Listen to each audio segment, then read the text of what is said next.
Shalom Bapak Ibu Saudaraku, adalah anugerah dari Tuhan buat kita sekalian ketika kita bertemu di Jumat pagi ini.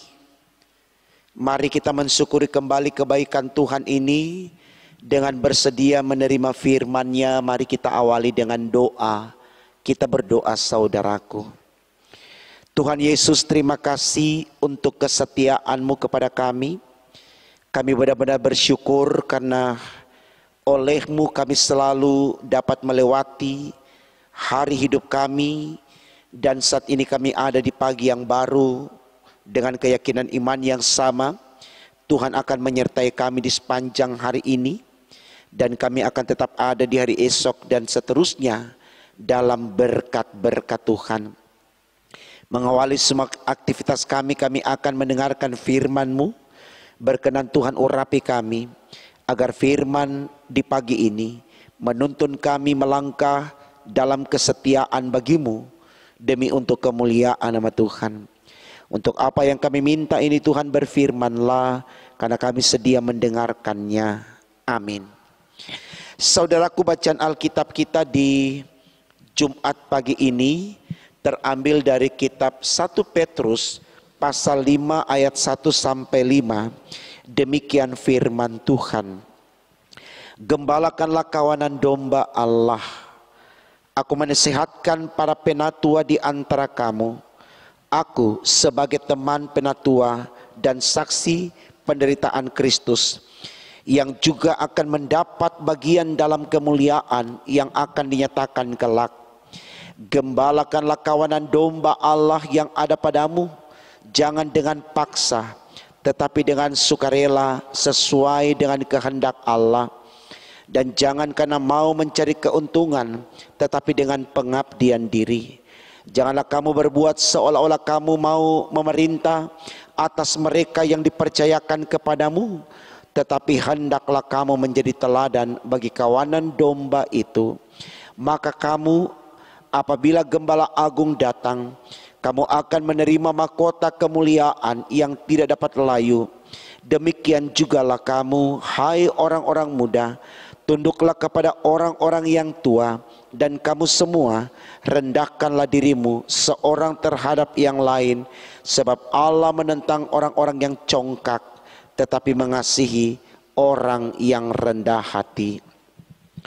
Saudaraku, tema khotbah kita di pagi Jumat ini dituliskan demikian dalam Sabda Bina Umat. Tuhan Yesus Gembala Agung. Saudaraku, kalau kita berbicara tentang Tuhan Yesus Gembala Agung, kita ingat tentang salah satu tulisan Daud dalam Mazmurnya, tepatnya di Mazmur 23, yang menggambarkan Tuhan itu adalah gembala yang baik. Di sana dikisahkan sebuah hakikat keberadaan Allah yang luar biasa dipahami atau diimani oleh Daud, yang mengatakan kalau Allah itu Allah yang baik, selalu menuntun dia di jalan yang benar, membaringkan dia di rumput yang hijau, dan seterusnya. Saya pikir saudaraku, apa yang diteladankan Daud ini juga wajib menjadi fenomena hidup kita. Artinya kita pun juga harus melihat Allah dengan cara pandang yang sama. Karena iman kita dengan Daud itu sama, yaitu percaya kepada Allah. Artinya tidak ada alasan bagi kita untuk tidak mensyukuri kebaikan Allah dalam konteks apapun di kehidupan ini. Nah, saya katakan di konteks kehidupan ini kita wajib untuk melihat Allah sebagai sosok yang baik, karena Daud bercerita tentang Allah Gembala yang baik dalam Mazmur 23. Itu bukan karena Daud mengalami sesuatu yang indah dalam hidupnya, tapi di tengah dia merasakan ketakutan yang luar biasa, atas ancaman Saul yang mengejar-ngejarnya, hendak membunuhnya dan seterusnya. Di situ Daud menggambarkan Allah itu adalah gembala yang baik, gembala yang agung, kalau tema khotbah kita berkata demikian di pagi hari ini. Kita bisa lihat bagaimana pengakuan iman Daud itu dalam Mazmur 119 ayat 105. Daud katakan di sana, firman-Mu adalah pelita bagi kakiku dan terang bagi jalanku. Dia katakan itu bukan di situasi di mana Daud mengalami kehidupan yang enteng, yang mudah, yang enak. Tidak. Nah, tujuannya saudaraku adalah supaya saya dan Bapak Ibu, seperti khotbah kemarin tentang bagaimana kita menguasai diri kita dalam melayani, itu tetap ada dalam komitmen seperti yang kita ikrarkan di hadapan Allah. Saya adalah saksi Kristus, saya adalah pelayan Kristus. Nah, tujuannya adalah supaya kita selalu dan terus meleburkan diri dalam pelayanan Kristus dalam situasi apapun. Kita tidak pernah lari dari pelayanan itu. Firman Tuhan juga sudah katakan baik atau tidak baik waktunya firman Allah tetap harus disampaikan. Nah, ini terjadi saudaraku kerap kali kepada kita ketika kita sudah mulai tidak suka dengan pelayanan itu karena tidak ada kata senada, misalkan ide gagasan kita tidak diterima, lalu kemudian kita lari. Jangan kita memaksakan kehendak kita untuk sesuatu yang telah dipikirkan secara bersama oleh komunitas yang mengambil keputusan yang lebih berpihak kepada cara berpikir yang lain. Tapi mari kita yang katakan ide atau gagasannya tidak diterima, kita tetap proaktif ikut mendoakan keputusan yang diambil secara bersama. Karena kita ini saudaraku sifatnya kolektif, artinya berjalan bersama-sama.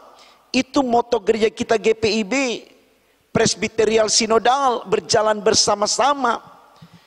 Jadi jangan merasa bahwa kita tidak dihargai, kita tidak dianggap hanya karena ide gagasan kita tidak dijadikan sesuatu untuk melangkah dalam pelayanan itu. Nah, ini yang diteladankan oleh Yesus. Dia tidak pernah memaksakan dirinya untuk sesuatu. Apa yang dia sampaikan, dia berikan kebebasan kepada orang untuk menentukan sikapnya. Tetapi dengan catatan, berbicara Yesus dengan manusia tentu berbeda. Artinya, kalau kita bicara Yesus yang adalah gembala yang agung, tidak ada alasan bagi kita untuk menolak apa yang dikatakan Yesus. Karena apa yang datang dari Yesus itu sorga, amin. Tapi ketika kita menghadirkan diri, entah sebagai pendeta, penatua, diaken, pengurus pelkat dan seterusnya, ketika ide itu kemudian tidak senada dengan suara banyak, kita harus welcome, kita harus mendukungnya. Nah, itu saudaraku yang selalu saya coba lakukan di dalam pelayanan gereja ini, untuk tidak memaksa orang kalau memang orang itu tidak mau melayani. Itu hak dia. Saya pikir saya punya kewajiban untuk mendukungnya di dalam doa supaya orang-orang ini menyadari bahwa apa yang dia lakukan itu keliru. Karena kita tidak punya kewenangan untuk memaksakan diri kita. Hanya karena ada sesuatu yang tidak sesuai dengan kata hatinya, lalu dia mundur. Kita mau pergi ke komunitas mana Bapak Ibu Saudaraku, yang kemudian dalam komunitas itu hanya suara kita yang didengar. Kita tidak akan pernah berjumpa dengan komunitas itu. Dalam keluarga pun seorang istri dengan suami sering sekali tidak seide. Apakah kemudian karena tidak seide lalu itu dijadikan alasan untuk bercerai? Seperti orang-orang yang tenar di luar sana, yang terkenal di luar sana. Kenapa bercerai? Sudah tidak cocok. Mau kawin dengan siapa lalu cocok? Tidak akan pernah dapat. Coba kita lihat saudara, buku bacaan Alkitab kita ayat 2 katakan begini. Gembalakanlah kawanan domba Allah yang ada padamu, jangan dengan paksa, tetapi dengan sukarela sesuai dengan kehendak Allah. Dan jangan karena mau mencari kepentingan, tetapi dengan pengabdian diri. Jadi yang saya lakukan adalah mengabdi. Kalau ada orang lain tidak ingin mengabdikan diri dengan alasan-alasan karena tidak lagi seia sekata, saya tidak punya kekuatan untuk melarangnya.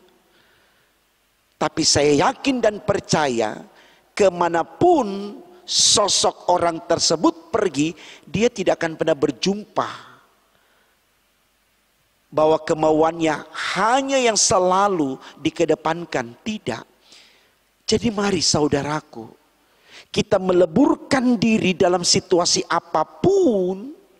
Walaupun ide gagasan kita yang menurut kita sangat cemerlang tapi tidak kontekstual, tidak relevan, lalu tidak dipakai, jangan kita marah.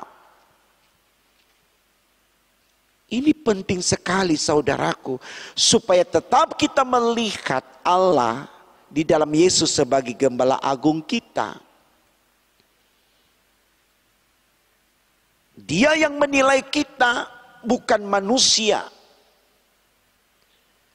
Supaya apa saudaraku? Kita terus hanya melayani Tuhan, bukan manusia.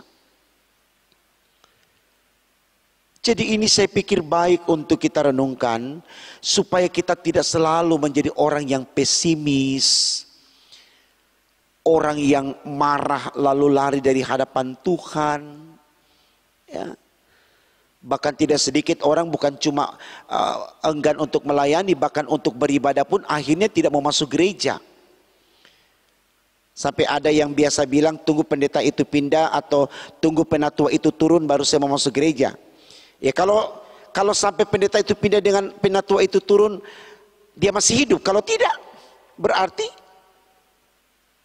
dia menghadap Tuhan di saat dia tidak bergereja. Apakah kemudian di hadapan Tuhan, Tuhan ketika Tuhan tanya kenapa tidak gereja, saya tidak suka dengan dia. Apakah kira-kira Tuhan benarkan jawaban itu? Tidak saudaraku, karena orang tidak menentukan sorga kita. Tuhan yang menentukan sorga kita. Coba kita lihat dalam bacaan kita ayat ketiga. Janganlah kamu berbuat seolah-olah kamu mau memerintah atas mereka yang dipercayakan kepadamu, tetapi hendaklah kamu menjadi teladan bagi kawanan domba itu. Maka kamu apabila gembala agung datang, kamu akan menerima mahkota kemuliaan yang tidak dapat layu. Jangan berhenti melayani, jangan berhenti beribadah. Supaya ketika Tuhan datang berjumpa kita dalam kematian kita, kita memperoleh mahkota yang tidak akan layu. Saya pikir ini baik saudaraku, karena kita tidak tahu kapan kita mati, kapan hidup kita berhenti. Tapi kapanpun itu terjadi, karena kita melayani Tuhan, maka kita akan memperoleh kemuliaan Tuhan. Mari kita renungkan ini saudaraku, khususnya untuk orang-orang yang selalu lari dari pelayanan, dengan bangganya menolak pelayanan, tidak mau melayani karena tidak seide lagi. Ya. Kembali, jangan sombong dengan Tuhan. Firman Tuhan, Bapak Ibu, firman Tuhan itu kadangkala dia seperti pedang bermata dua.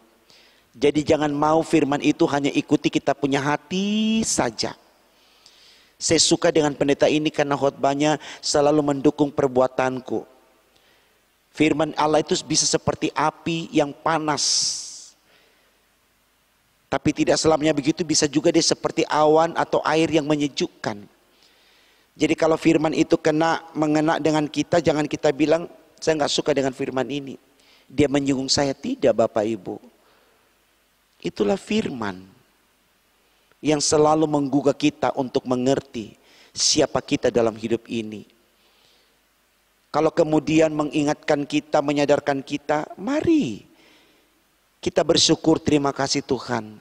Saya diingatkan firman-Mu. Siapa lagi yang mau mengingatkan kita kalau bukan firman Allah? Banyak sekali orang tidak mau masuk gereja karena tidak cocok dengan firman yang disampaikan oleh pendeta. Tidak semua pendeta yang berkhotbah itu hanya, ada pendeta yang berkhotbah dari awal sampai amin lucu, dan itu orang banyak yang ikuti. Enak, pendetanya lucu-lucu gitu loh. Tapi kalau khotbahnya keras, jangan mencuri, jangan berzina, jangan selingkuh, jangan begini begitu, nggak ada yang mau masuk gereja. Ini saudaraku, ya. Kita jalani hidup kita benar-benar dengan iman. Supaya ketika Sang Gembala Agung datang, kita dijumpai setia. Dan dengan demikian kita memperoleh mahkota yang tidak akan layu, yaitu kehidupan yang kekal. Selamat berjuang untuk itu saudaraku. Tuhan Yesus memberkati kita semua. Amin. Mari kita berdoa. Terima kasih Tuhan karena Engkau sudah ingatkan kami lewat firman di pagi ini. Bagaimana kami harus tetap memberi diri melayani Engkau, Sang Gembala Agung yang baik.